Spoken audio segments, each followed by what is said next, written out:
Good evening and a very warm welcome to Radio and Television Tonga news package for the hour. Making headlines, the Tonga local crow is concerned about the Foreign Investment Regulation 2021. New Zealand's Foreign Affairs Minister scheduled to visit Tonga this Thursday. And Heilala Vanilla Foundation raised over 180,000 pa'anga since the volcanic eruption on the 15th of January to help families that were heavily impacted from the disaster.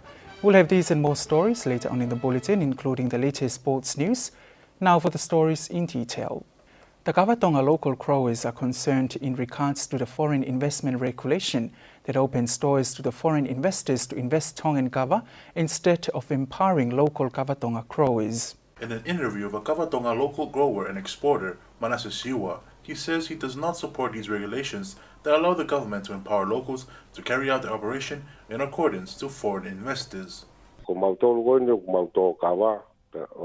us kava growers, if there is foreign investment, I don't believe it. But for those of you who export kava to markets overseas instead of here in Tonga, it won't help kava in Tonga because opportunities will be given to foreigners instead of local investors.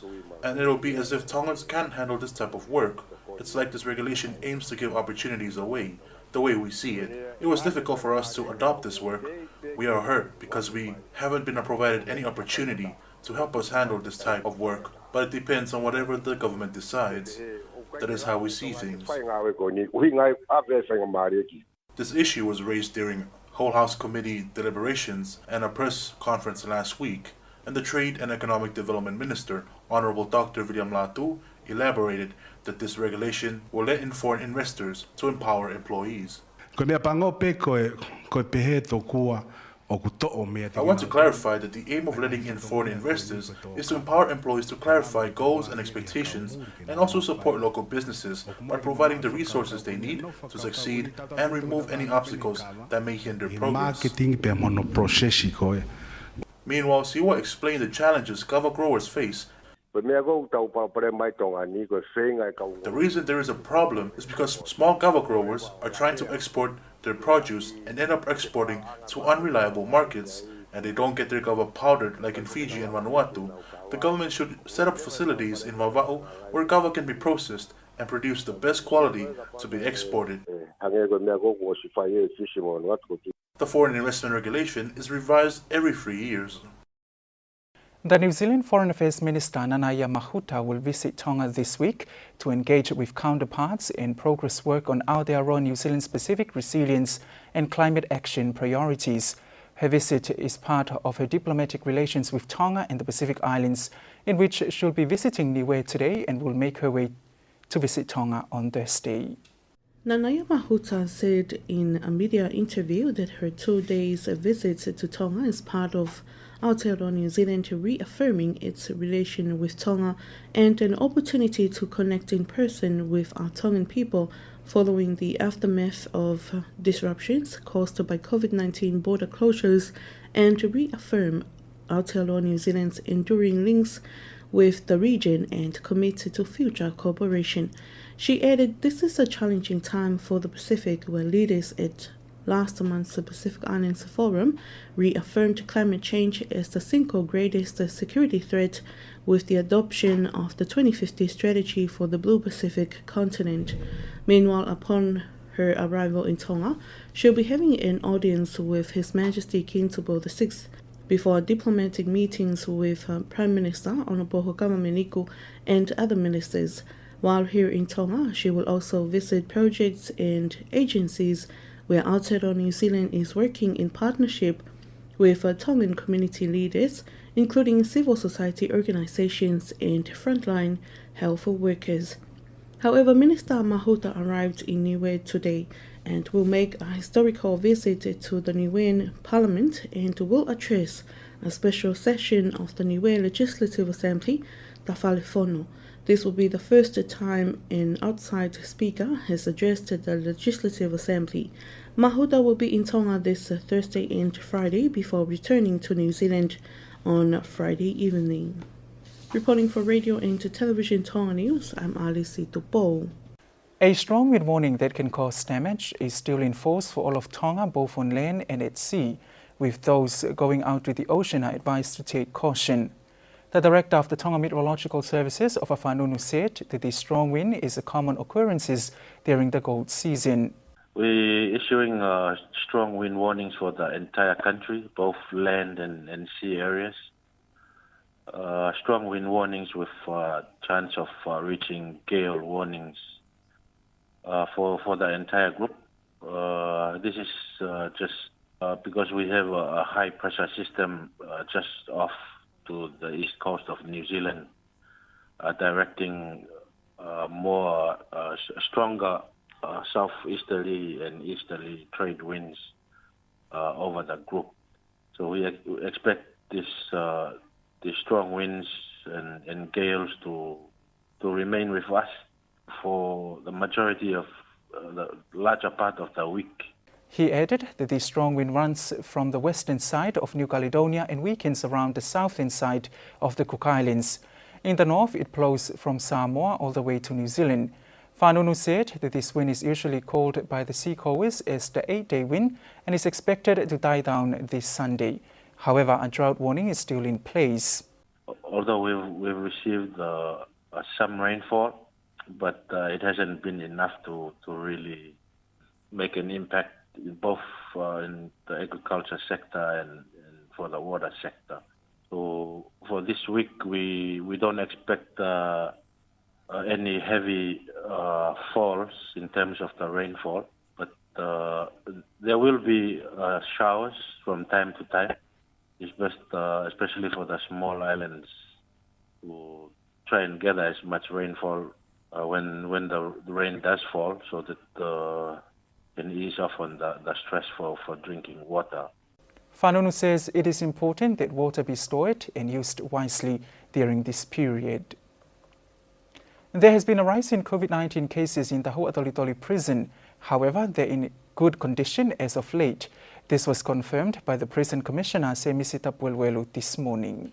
The prison commissioner, Semisitapuelwelu, said the rise in cases is because of the increase of new inmates who aren't vaccinated for COVID-19. New cases were first recorded on the 5th of this month, and as of last week, there have been a total of 30 cases. However, they are in good condition. This is the second wave of COVID-19 in Huatolitoli, and despite this, the prison prepared for this by constructing an infirmary building for those who have contracted the virus. The infirmary can host about 20 people. Over 70 inmates were tested on Sunday, with only 9 testing positive for COVID. At the moment, 18 inmates have the virus, and the rest have fully recovered. As a result of the increase of cases, the prison has closed prison visitations to avoid further spread of COVID. Meanwhile, Police Commissioner Shane McLennan acknowledged the government for the projects provided in responding to COVID-19 by a completed new water supply system, including hot water showers, to help inmates recover faster from COVID-19, especially the elderly inmates.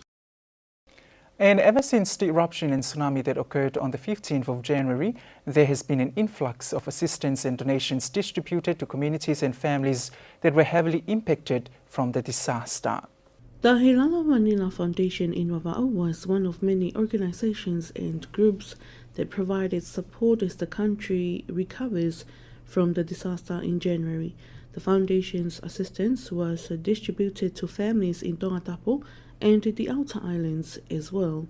The foundation has raised over 180,000 pa'anga since the event on the 15th of January. Speaking to radio and television Tonga News, the CEO of Hilala Manila Foundation, Jennifer Borges, says that they wouldn't have achieved this project without the helping hands of related stakeholders, including Māori Tonga. And we've been able to deploy about half of that already, which was immediate disaster relief response for the community of Awa, where we have a community of vanilla farmers. So it was around food, and we did over 12 pallets of food, which was like 140 packs of essential food supplies for households.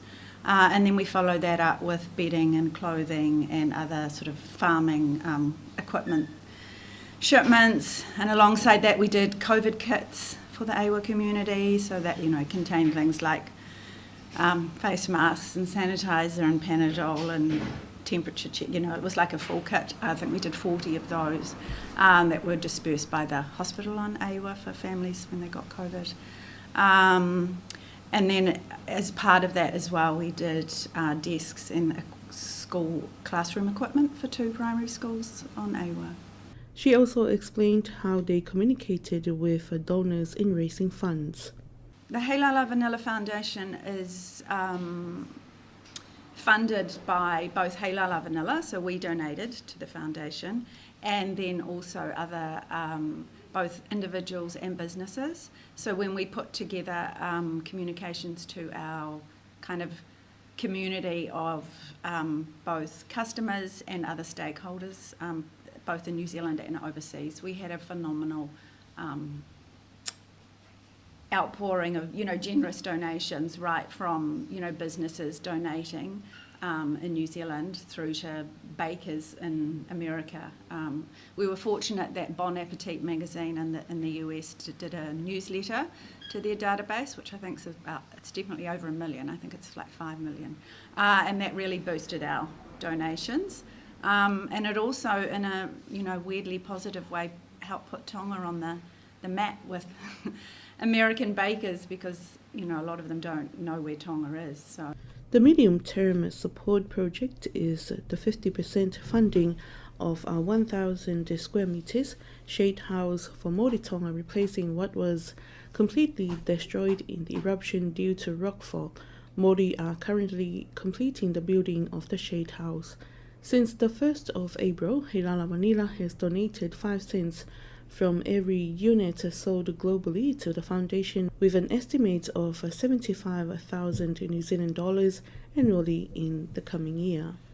Reporting for Radio and Television Tonga News, I'm Alice Tupo.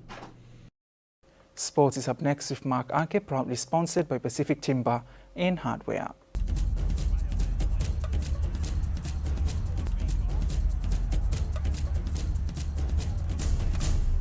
The Tongan Tala have moved up to 9th place in the world rankings in netball. World Netball has today updated the World Netball or WN World Rankings, confirming 5 more teams that will be invited to compete at the Netball World Cup next year based on their ranking position. Tonga finished both the Pacific Isle Series in March and the Netball World Cup qualifier, Oceania and Fiji, unbeaten. World Netball requires teams to have played 6 or more matches in the ranking period to be eligible for a world ranking. Tonga has reached the threshold again, and now they regain a world ranking, entering in 9th place in the world. This is a remarkable achievement, as their highest previous ranking was 19th. Tonga Netball CEO Salati Sisfa said, "This is one of the biggest achievements and is a milestone for our nation and netball." The success of Tonga has led to Scotland moving down 1 place to 10th. Tonga have also been invited to compete in Victoria Commonwealth Games in 2026.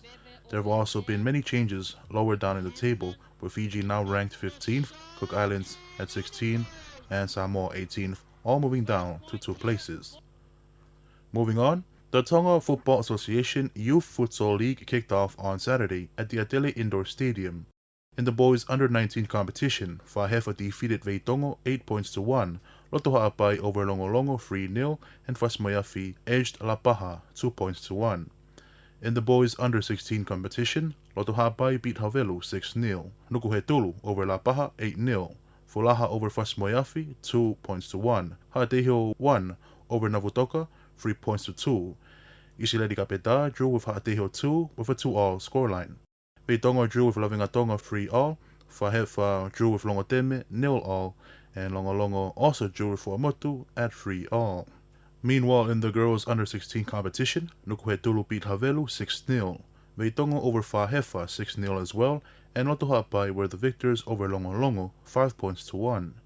In the girls under-14 competition, Lavingatonga beat Longolongo 1-0, Ha'ateho over Ahau 5 points to 2, and Nuku'alofa smashed Veitongo 10 points to 0. And in the boys under-14 competition, Fulaha beat Nuku'alofa 2 points to 1. Loto Ha'apai won over Lavingatonga 3 points to 1. Longoteme over Vaini 2 points to 1. Longolongo over Isileli Kapeta 5-0.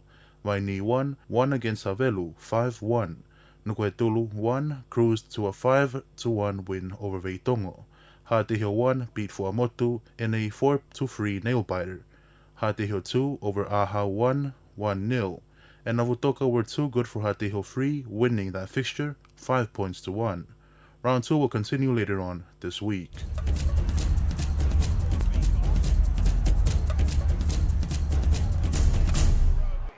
That wraps up this evening's news package, but before we part, here's one final look at today's top stories. Tonga local crow is concerned about the Foreign Investment Regulation 2021. New Zealand's Foreign Affairs Minister scheduled to visit Tonga this Thursday. And Heilala Vanilla Foundation raised over 180,000 pa'anga since the volcanic eruption on the 15th of January to help families that were heavily impacted from the disaster. And that's it for tonight. Thank you for your company. I'm Paula. Good evening.